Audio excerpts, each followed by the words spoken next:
So இப்போ நம்ம வந்து இது எல்லாத்தையும் நம்ம ரெடி பண்ணிட்டோம். இந்த மெட்டீரியல்ஸ் இருந்தாலே நம்ம வந்து ஒரு ப்ராப்பராக டைலரிங் கற்றுக்க முடியும். எக்ஸ்ட்ரா நீங்கள் நிறைய பணம் செலவு பண்ணணும்னு அவசியமே கிடையாது. இப்போ வாங்க மிஷினுக்குள்ளே போய் பார்க்கலாம். இப்போ நான் வந்து பார்த்தீங்க அப்படின்னா மிஷின் வந்து பெடல் மிஷின் தான். ஸோ நான் வந்து மோட்ரு இது செட் பண்ணியிருக்கேன். எதுக்காக நான் மோட்ரு செட் பண்ணியிருக்கேன் அப்படின்னு கேட்டிங்கன்னா, இப்போ நம்ம இப்போ வந்து ஸ்டார்ட் பண்ணுறோம். ஸோ ஆனால் வந்து ஒரு பிகினர் நீங்கள் கற்றுக்கிட்டதுக்கப்புறம் நிறைய டைமிங் வந்து நம்ம பெடல் பண்ண முடியாது. ஸோ அதனால் நீங்கள் இது மாதிரி மோட்ரு செட் பண்ணிக்கோங்க. ஆனால் இப்போ நான் வந்து மோட்ரு செட் பண்ணியிருக்கேன். உங்களுக்கு நான் பெடலில் தான் இப்போ நான் போட்டு காட்ட போகிறேன் பாருங்கள்.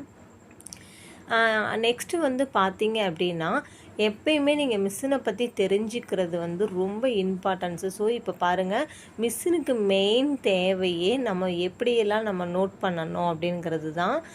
நிறைய விஷயங்கள் நீங்கள் இந்த மிஷினை பற்றி நீங்கள் தெரிஞ்சுக்க போகிறீங்க. வீடியோ வந்து ஸ்கிப் பண்ணாமல் கடைசி வரைக்கும் பாருங்கள். ஃபஸ்ட்டு வந்து நம்ம வந்து பெடல் ப்ராக்டிஸ் எடுக்கணும். ஸோ நீங்கள் இப்போ தான் ஒரு பிகினர்ஸ் அப்படின்னா உங்களுக்கு ரொம்பவே யூஸ்ஃபுல்லாக இருக்கும். இப்போ இந்த மிஷினை பற்றி நீங்கள் நிறைய நுணுக்கங்கள் தெரிஞ்சுக்கணும். அதாவது நம்ம ஒரு மிஷினும் ஒரு குழந்தையும் ஒன்று தான் அப்படின்னு நம்ம சொல்லுவோம். ஏன்னா இந்த மிஷினில் வந்து ஃபஸ்ட்டு எதுக்காக நூல் கட் ஆகுது, நூல் கட்டானா என்ன கம்ப்ளைண்ட் இருக்கும், ஸோ ஏன் லூப் அடிக்குது, இது எல்லாமே நீங்கள் 1 by 1 நீங்கள் நோட் பண்ணணும். மிஷினுன்னு எடுத்துக்கிட்டால் எல்லாமே நம்ம செட்டில் பாயிண்ட் எல்லாமே நம்ம கிளியராக தெரிஞ்சுக்கணும். ஃபர்ஸ்ட் வந்து பார்த்தீங்க அப்படின்னா இந்த மிஷினை பற்றி நம்ம தெரிஞ்சுக்கலாம்.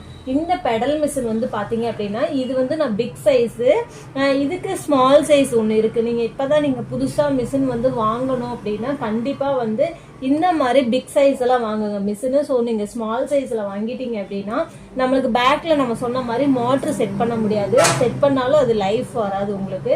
ஸோ நீங்கள் இது மாதிரி வாங்கிட்டீங்க அப்படின்னா கண்டிப்பாக வந்து உங்களுக்கு லைஃப் வரும். ஃபியூச்சரில் ரொம்பவே யூஸ்ஃபுல்லாக இருக்கும்.